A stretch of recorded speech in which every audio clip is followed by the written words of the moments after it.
Muchas gracias, Neto. Me iba a pasar lo de esta mañana, sin grabar la clase.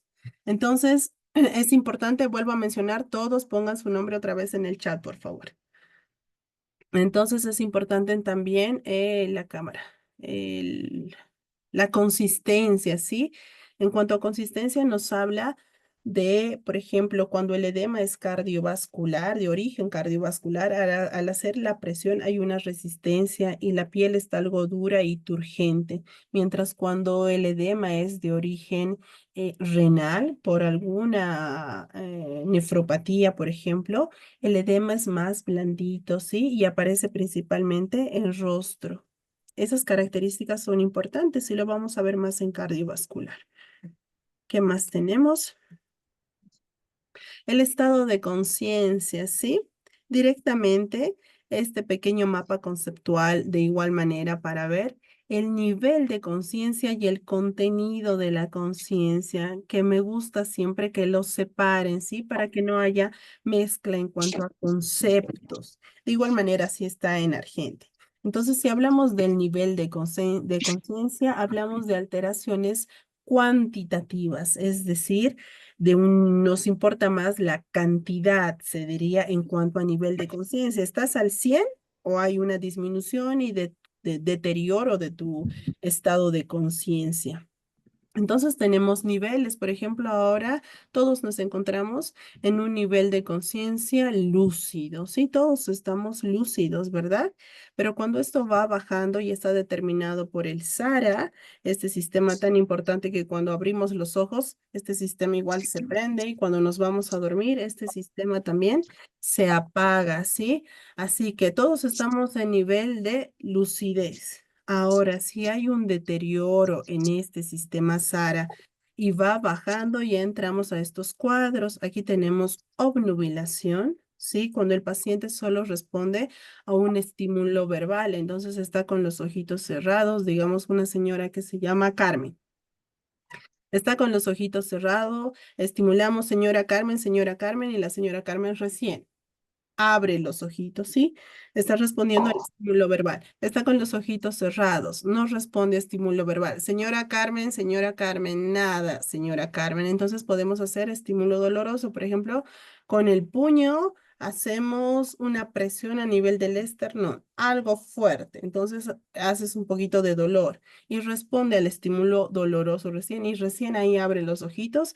Ese paciente ya está en un cuadro de estupor o sopor se denomina, ¿sí? Después viene el que no responde a ningún estímulo verbal ni doloroso, que es el estado de coma. Y por último tenemos el estado vegetativo, cuando los signos vitales ya no están presentes y solo está funcionando por aparatos que están conectados, ¿verdad? Al cuerpo de esta persona. Y tenemos el contenido de la conciencia. Aquí en contenido de la conciencia hablamos de alteraciones cualitativas, ¿sí? Principalmente la orientación. Tenemos dos tipos de orientación, si hablamos de orientación, ¿sí? Si ese paciente está orientado en sí mismo, eso se denomina autopsíquico. Y si está orientado en el tiempo y dónde se encuentra, es decir, el espacio, se denomina alopsíquico. Así que en orientación tenemos autopsíquico y alopsíquico. ¿Qué le podemos preguntar a este paciente para saber si está orientado autopsíquicamente? Es decir, los conocimientos que esa persona tiene de sí misma. ¿Cuál es su nombre? ¿Cuántos hijos tiene? ¿Está casada o no? Esas preguntas de ella, que solo ella sabe. Si hablamos de alopsíquica, tenemos el tiempo y espacio. Si hablamos de tiempo, pues qué fecha es hoy, qué hora es, mañana, tarde, qué año es, en qué año estamos. De acuerdo a lo que te responde, ves si hay una alteración en la orientación. Y por último, el espacio. Sabe dónde está en su casa, está en el hospital, qué ciudad es, en qué país estamos, dónde se encuentra usted, ¿sí? Y así sabemos la orientación, pero en estos tres aspectos, tiempo, espacio y persona, que no es lo mismo que niveles de conciencia. Aquí tenemos la escala de Glasgow, que tendremos una dinámica para esta escala de Glasgow, ¿sí? Me gustaría que muchos de ustedes, bueno, hagan grupos de 5, creo que ya tienen grupos de 5 por afinidad, y que hagamos una grabación. que hagan una grabación, ahí uno sea el paciente, uno que esté grabando, otro que haga, no sé, suba a la plataforma las ediciones y otro que sea el médico, pero que trabajen todos en equipo y que hagan la escala de Glasgow y la suban, ¿sí? A nuestra plataforma. Hablaremos más a detalle de esto en el Ah, grupo de WhatsApp, les daré las indicaciones correctas para hacerlo. doctora, no No estamos se ve en nada. una diapositiva porque no se ve. ¿No se ve la diapositiva, Neto? ¿Aló? No, doctora. No se No, ve no. nada. ¿Nidia no se ve?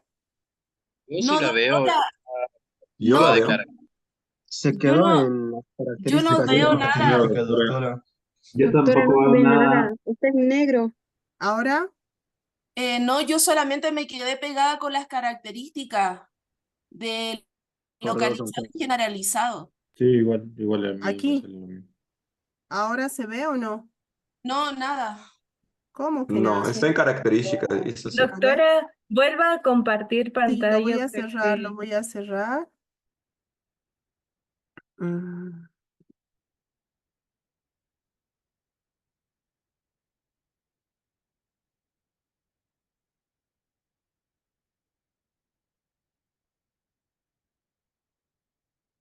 Ahora, chicos,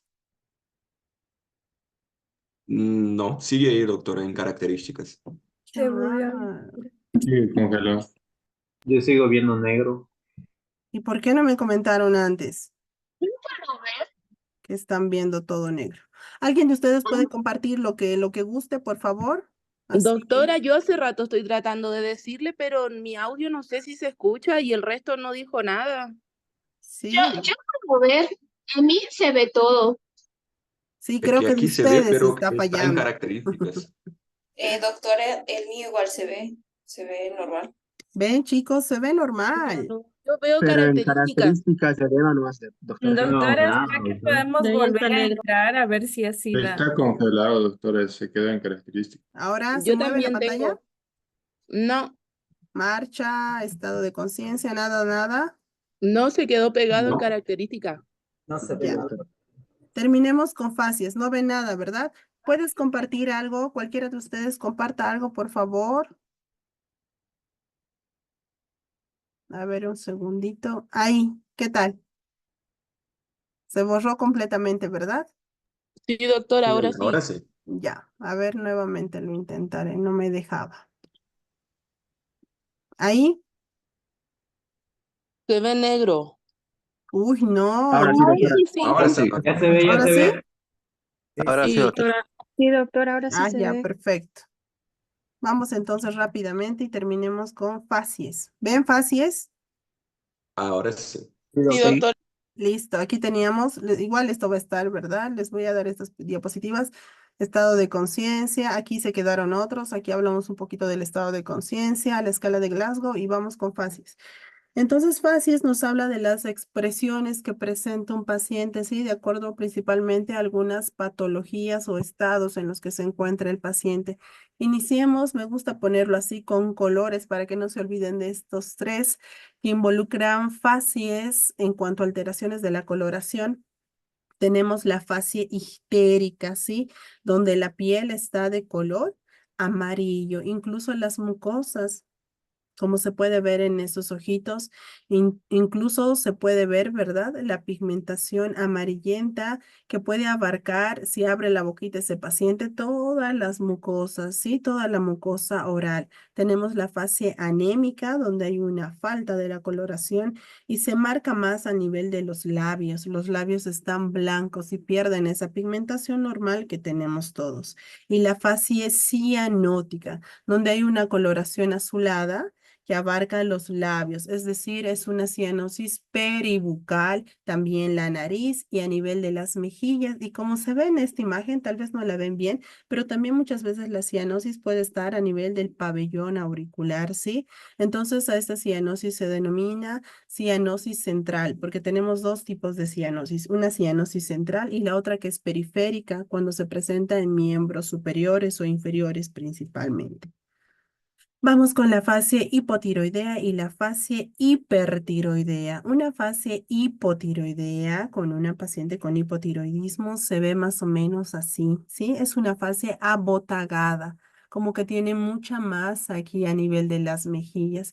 Tiene ligero edema bipalpebral en ambos ojitos y una expresión como de tristeza, a diferencia de esta fase hipertiroidea donde tiene una mirada o una expresión de asustada, ¿sí?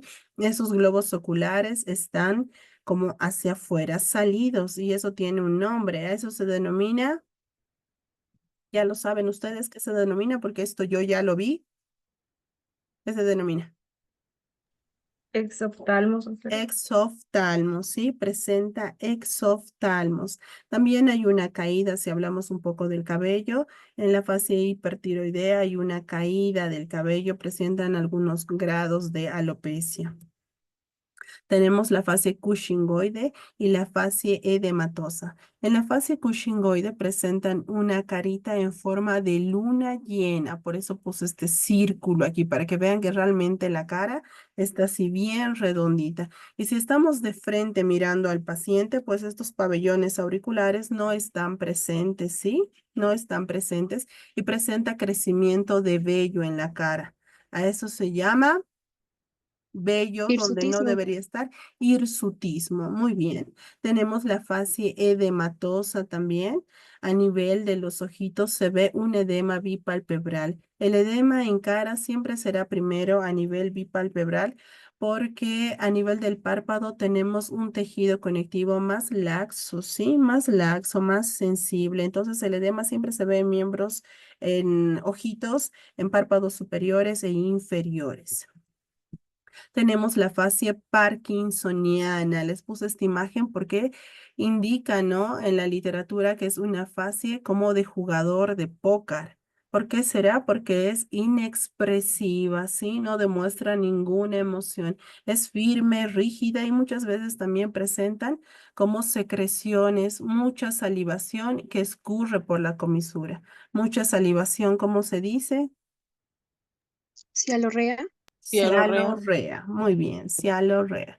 Tenemos la fase mongólica o la de síndrome de Down. ¿Qué características presenta? Como se ve en la imagen, la lengua principalmente, ¿sí? Tienen macroglosia. Pueden tener una nariz en silla de montar por falta del desarrollo de ese tabique. Tienen los ojitos almendrados y tienen un pliegue, aunque en esta imagen no se puede ver bien. Tienen un pliegue medial aquí en el ojito, como los asiáticos.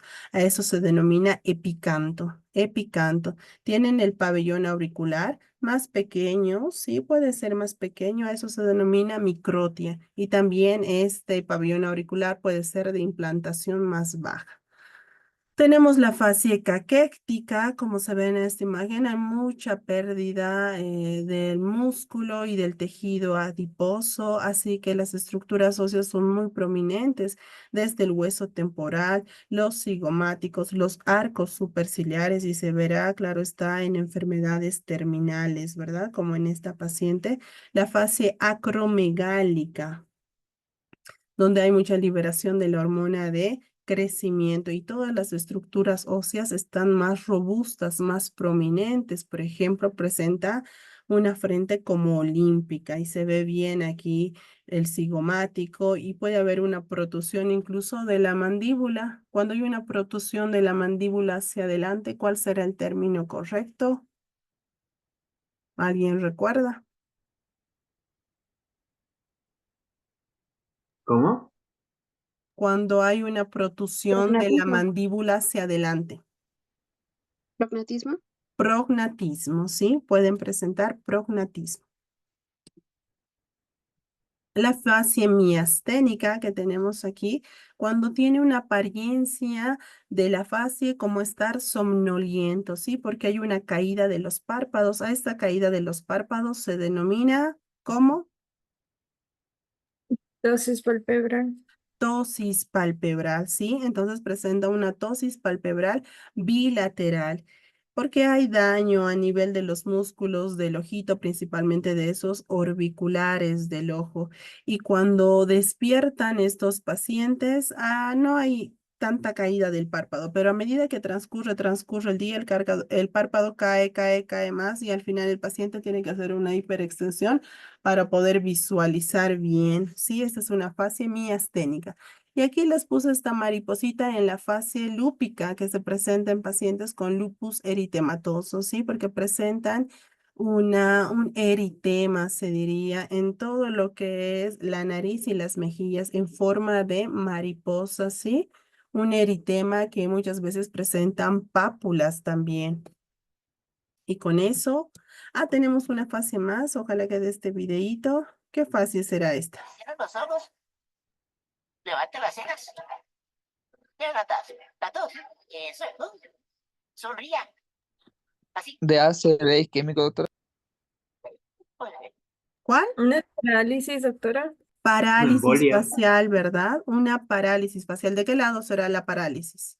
¿Del lado Izquierdo. derecho o del izquierdo? Izquierdo. Izquierdo, Del doctora. izquierdo, perfecto, porque cuando le dijo cierre los ojos, ni termina de cerrar los ojos, ¿verdad? Se quedan entreabiertos. A eso se denomina lagoftalmo, ¿sí? Lagoftalmo. También hay una desviación de la comisura labial. El surco nasogeniano no está tan marcado y cuando eleva las cejitas no se forman los pliegues frontales horizontales del lado izquierdo.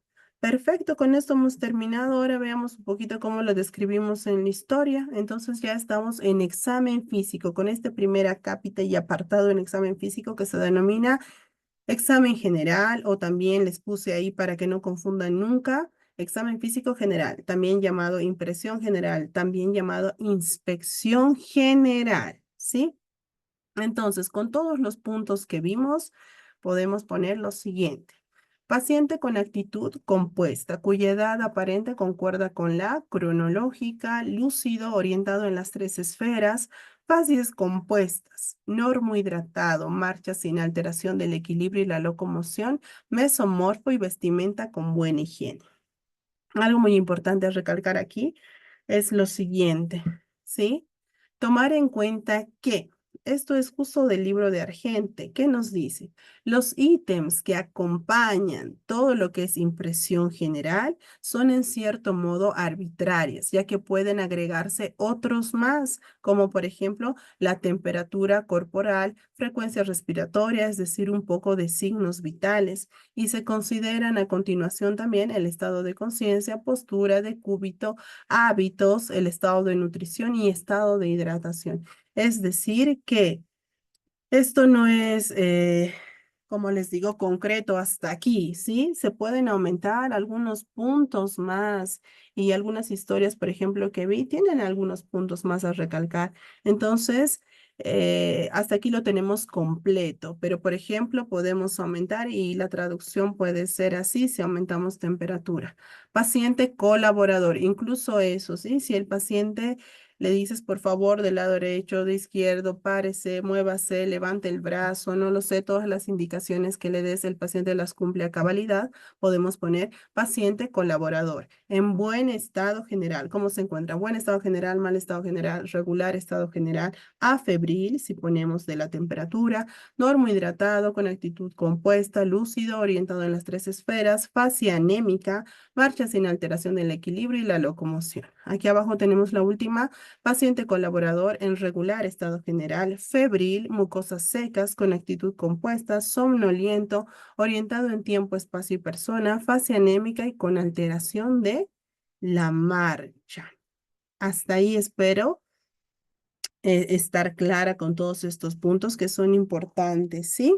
Ahora vámonos. Espero que nos dé el tiempo para ver un poquito de piel.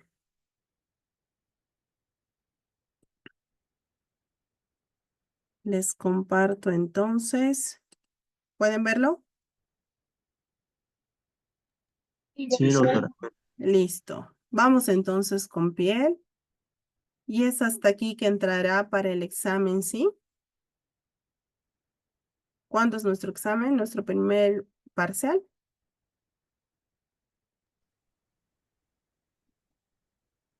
El 19, Este jueves, ¿verdad?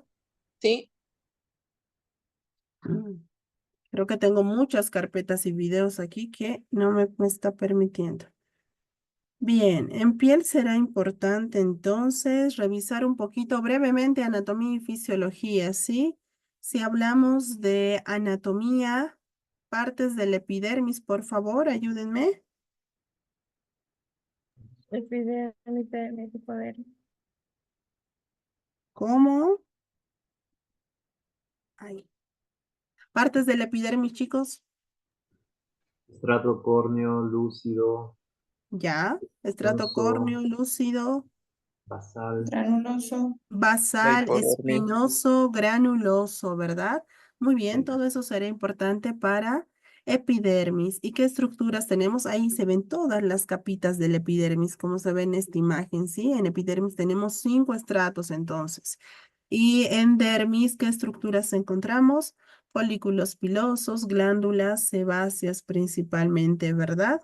Esto es importante para empezar a ver las lesiones en piel. Entonces, en piel hablaremos de las lesiones primarias, ¿sí? La de las lesiones dermatológicas primarias y secundarias. ¿Qué diferencia habrá entre estas? ¿Y qué lesiones se encuentran en primarias y qué lesiones en secundarias? También en piel ingresa lo que son pelo y uñas, es decir, faneras.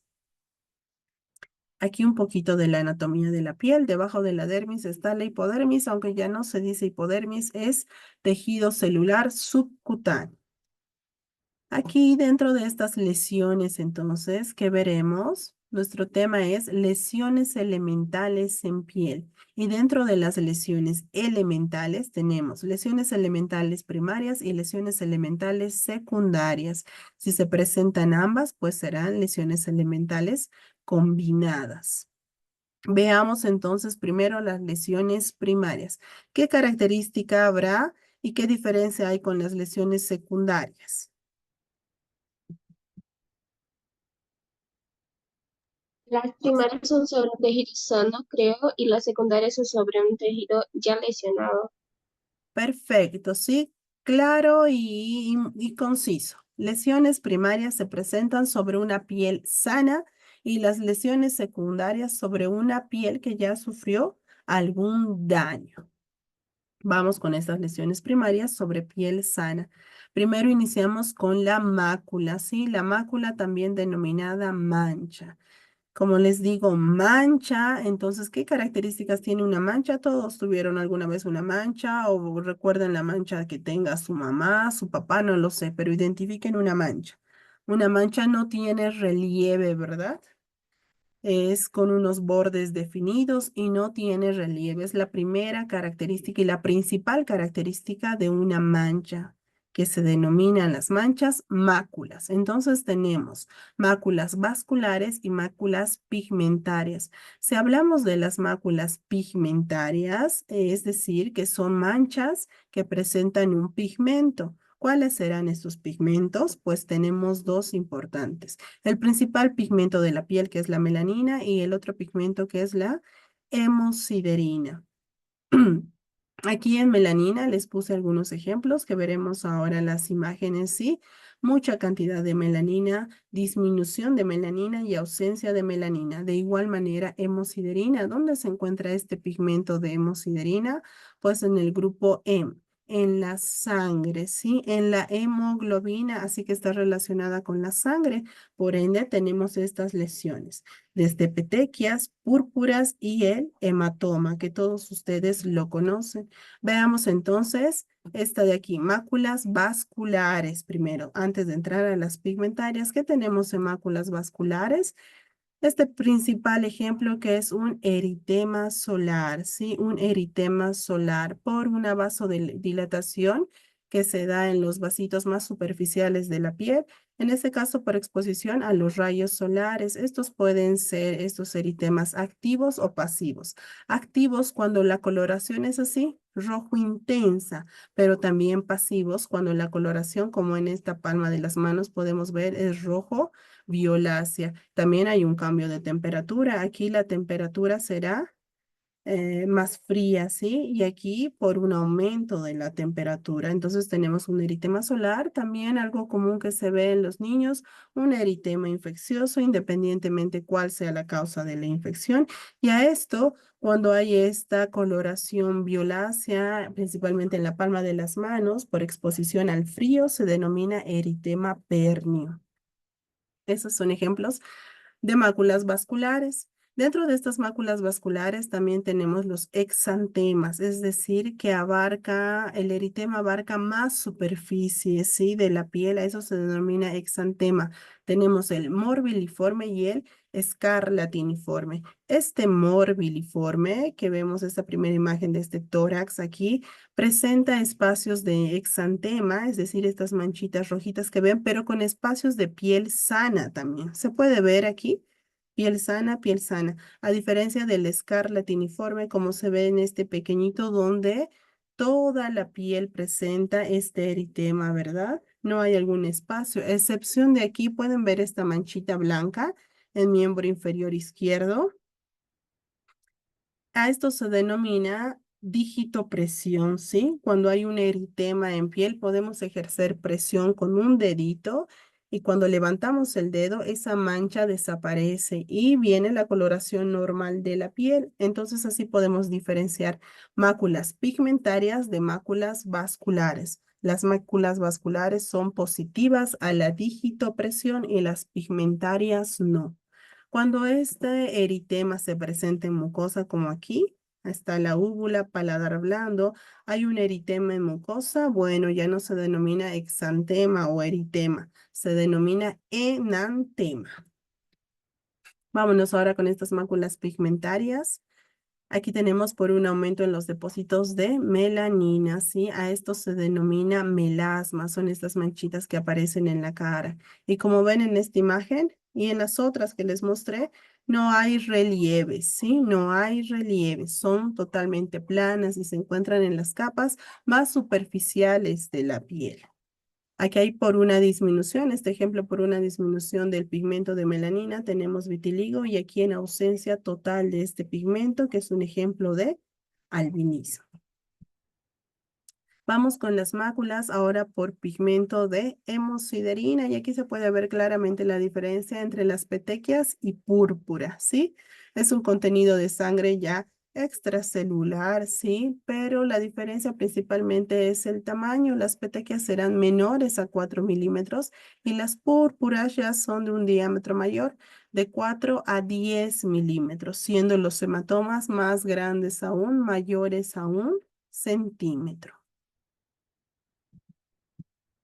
Dentro de estas lesiones primarias, veamos ahora algunas lesiones sólidas. Y tenemos las pápulas, ¿sí? Por ejemplo, en esta imagen tenemos un paciente con sífilis secundaria donde hay presencia de estas pápulas en todo el dorso, ¿sí? En toda la espalda. Entonces, ¿qué características tendrán estas pápulas? Son elevaciones, ya no como hace rato dijimos las máculas son planas, no. Uy, nos queda 10 minutos. Espero abarcar lo más que pueda, pero igual les voy a mandar estas diapositivas por el WhatsApp, ¿sí?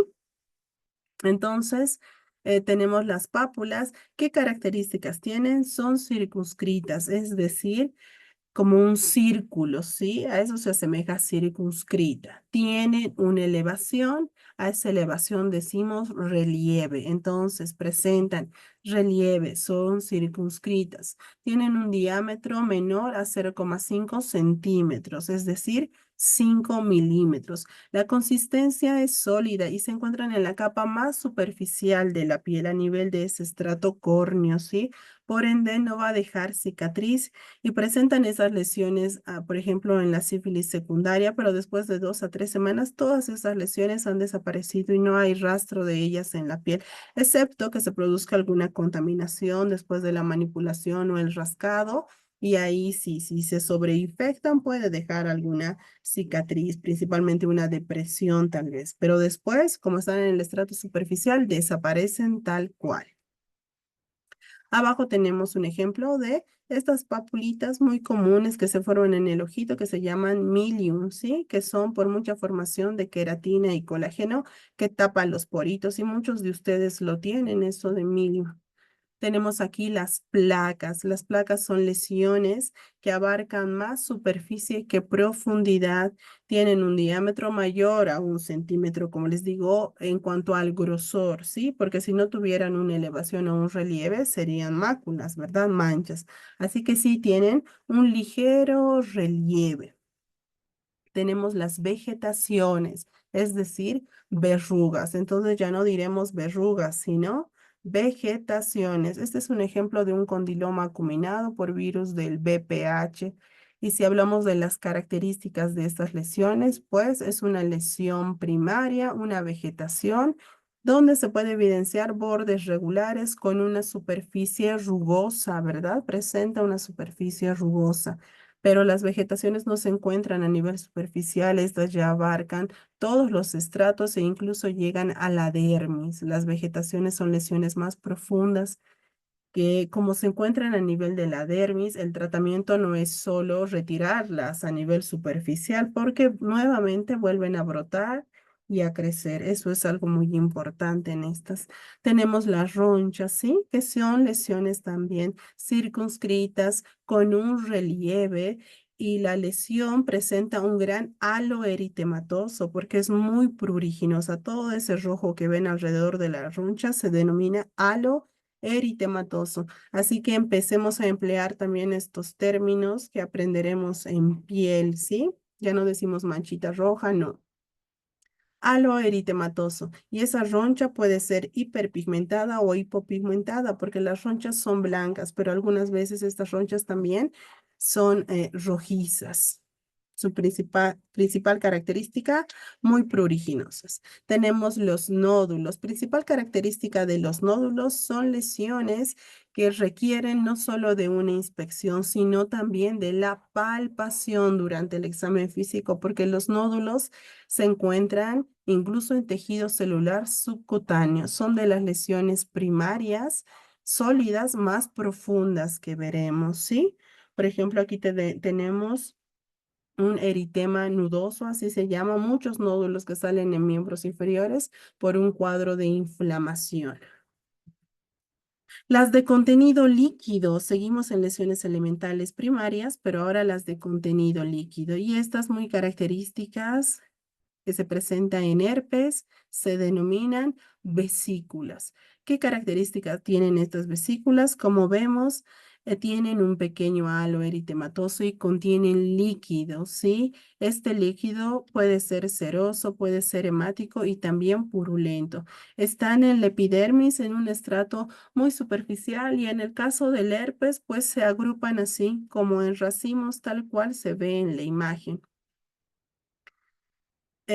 Tenemos una diferencia aquí entre vesículas y ampollas y es solo el tamaño, Después comparten casi las mismas características en cuanto al contenido de igual manera. Por ejemplo, aquí tenemos un pénfigo, ¿sí? Ven cómo son uniloculares, es decir, se forma una ampolla y el tamaño crece y crece, pero así de una en una se van formando.